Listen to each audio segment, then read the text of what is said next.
علاقہ دار مولانا عارف سراجی کے والد کے آبا و اجداد کی بنیاد تھا۔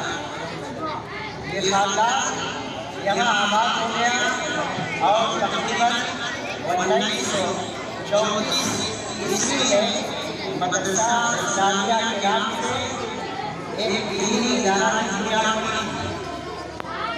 آغاز قیام ہی سے اس کے ہوئے رواں بانی اور مبانی اور ناظم وہ صدر علاقہ دار خان تھے۔ اس کے صدر مدرس حضرت مولانا سید عابد علی تھے۔ ابتدا سے اب تک یہ ادارہ مکتب کی شکل میں قائم و دائم ہے اور قوم کے نونہالوں کو زیر تعلیم سے مزین کر رہا ہے۔ درجہ 5 تک دینی و عصری تعلیم سے ہم آہنگ اپنا فریضہ انجام دے رہا ہے۔ افسوس 1 صدی قبل یہ ادارہ قائم ہوا لیکن مکتب سے آگے نہ بڑھ سکا اور تقریباً 15 سال پہلے اس کے ماتحت نسواں کا ایک ادارہ بنام کلیہ فاطمۃ الزہرا کا زہرا کا قیام عمل میں آیا اور ثانویہ یعنی عربی کی جماعت رابعہ تک کی تعلیم ہو رہی ہے۔ موجودہ ناظم و اراکین نے 5ویں جماعت کھولنے کا عزم مصمم کیا ہے۔ اگرچہ ادارہ اس بارے گرہ کا متحمل نہیں ہے لیکن اللہ رب العالمین پر یقین کامل اور بھروسہ کرتے ہوئے ایک قدم آگے بڑھایا ہے۔ اہل خیر حضرات اگر تعاون کرے تو کوئی مشکل کام نہیں ہے۔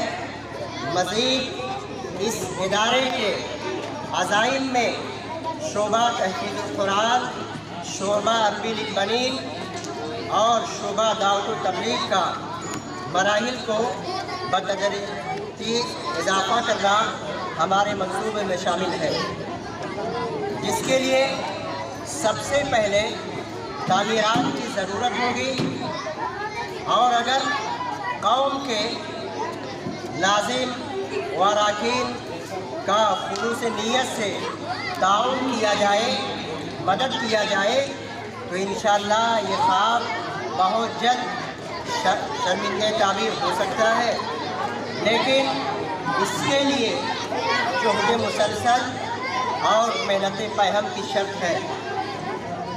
اور فی الحال یہ ادارہ 14 اساتذہ و معلمات اس ادارے میں تدریسی فریضہ انجام دے رہے ہیں، جن کا ماہانہ مشاہرہ اہل خیر حضرات کے تعاون سے چل رہا ہے۔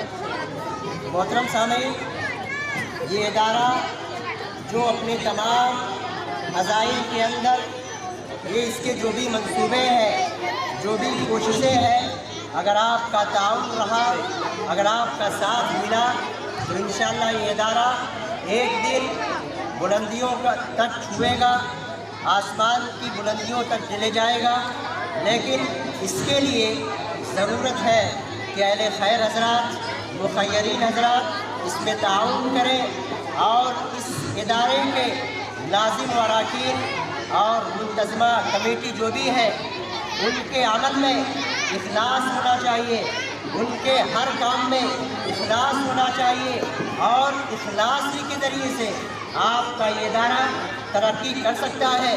اگر آپ کے کام میں اخلاص نہیں ہے، اگر آپ کے کام میں ریا ہے، نمود ہے، تو آپ کا یہ ادارہ ترقی نہیں کر سکتا۔ اللہ رب العالمین سے دعا ہے کہ الہ العالمین اس ادارہ کے تئیں لازم و اراکین کے جو بھی عزائم ہیں اور منصوبے ہیں، اللہ رب العالمین انہیں ان کے تمام منصوبوں میں کامیابی عطا فرما۔ الہ العالمین اس ادارے کو امت مسلمہ کے لیے علم و عمل کا گہوارہ بنائے۔ الہ العالمین یہ ادارے قوم کی امانت ہے، لہٰذا قوم کو امانت کی پاسداری کرنے کی توفیق عطا فرما۔